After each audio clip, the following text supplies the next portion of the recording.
Imana yacu ni yubawe, yo yaduhaye uburyo bwo kuzanga kuyihaya mu ngoro yayo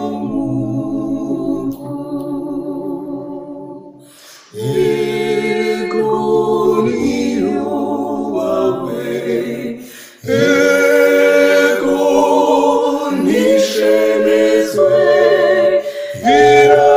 irabikwiye, irabikwiye, niyo mbere tuboneyeho tukaza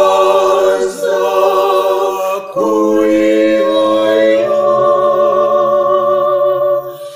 Imana yacu ni yubawe, mu mahoro no mu marushwa, mu bukene, mu bukenuke, itwamiza kw'ijisho.